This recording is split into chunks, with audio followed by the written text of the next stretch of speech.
Dédiée à chaque homme et femme musulman, la chaîne vise à diffuser le savoir religieux dans un style cinématographique adapté aux gens de cette époque. Tout le contenu de la chaîne est disponible pour distribution et utilisation dans le but de transmettre un savoir bénéfique aux gens, à condition que ce soit pour l'amour de Dieu Tout-Puissant. Nous soulignons que nous n'utilisons pas de musique dans nos œuvres. À la place, nous comptons sur des effets sonores naturels et artificiels pour obtenir une expérience cinématographique distinctive qui s'aligne avec les valeurs islamiques. Contribuez avec nous à répandre le bon message. Et rappelle-toi que celui qui guide vers le bien est comme celui qui l'accomplit. Alors sois partenaire dans la récompense en diffusant la connaissance et en la délivrant à ceux qui en ont besoin.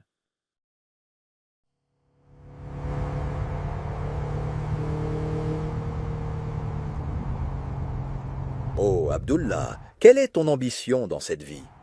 Je veux apprendre la connaissance religieuse et être parmi ceux que Dieu a mentionnés. Dieu élèvera en degré ceux d'entre vous qui ont cru et ceux à qui la connaissance a été donnée.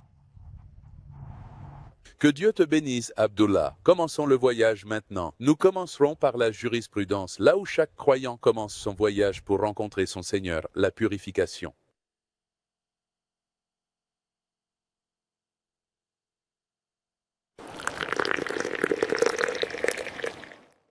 La pureté dans le langage signifie propreté. On dit que les gens se purifient, ce qui signifie qu'ils se distancient des impuretés. Un homme avec des vêtements purs signifie que ses vêtements sont propres. Il existe des types de pureté, pour la pureté physique et la pureté spirituelle.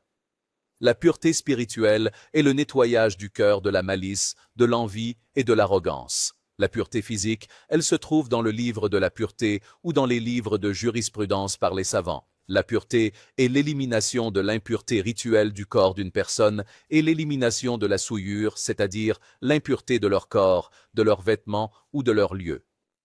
Le jugement sur la purification pour nous est obligatoire selon le Coran, la Sunna et le consensus de la Ummah.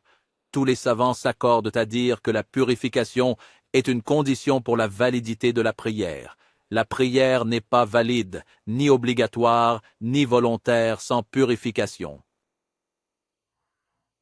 Père, quelle est la preuve du livre pour la légitimité de la purification pour la prière?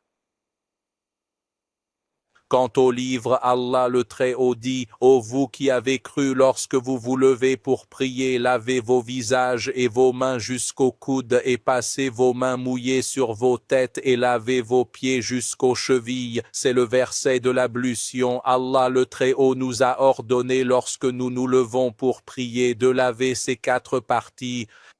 Et Dieu Tout-Puissant dit, « Ô vous qui avez cru, n'approchez pas de la prière alors que vous êtes en état d'ivresse, jusqu'à ce que vous sachiez ce que vous dites, ni en état d'impureté majeure, sauf en voyage, jusqu'à ce que vous vous soyez lavé. Et ceci est la purification majeure. » Donc, lorsqu'une personne veut s'approcher de la prière et est en état d'impureté majeure, elle doit effectuer un lavage complet. Et si elle a une impureté mineure, elle doit faire ses ablutions.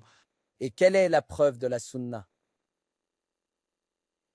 Quant à la sunna, nous avons de nombreux hadiths et des rapports répandus du prophète, paix soit sur lui, sur l'obligation de la purification pour la prière et que la purification est une condition pour la validité de la prière. La prière n'est pas valide sans elle. Cependant, s'il n'y a aucun moyen d'accomplir la purification, alors dans ce cas, il lui est permis de faire le tayammum. Il n'y a pas de différence entre les prières obligatoires et les prières volontaires. Et parmi les narrations, il y a ce qu'Imam Muslim, que Dieu soit satisfait de lui, a rapporté dans son Sahih, que le prophète, paix et bénédiction sur lui, a dit que Dieu n'accepte pas une prière sans purification. Et cela signifie que notre Seigneur glorifié et exalté n'accepte pas la prière d'une personne sans purification.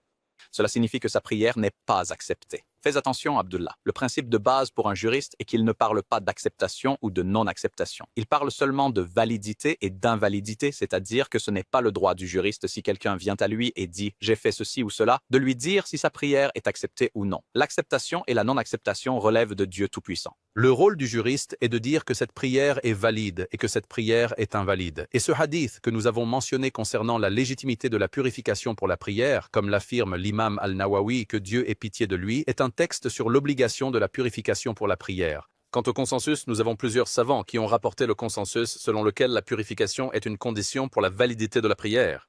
Parmi eux, l'imam Ibn al-Mundir, que Dieu lui fasse miséricorde, a dit « Les savants sont unanimement d'accord pour dire que la prière n'est pas valide sans purification si une personne est capable de l'accomplir.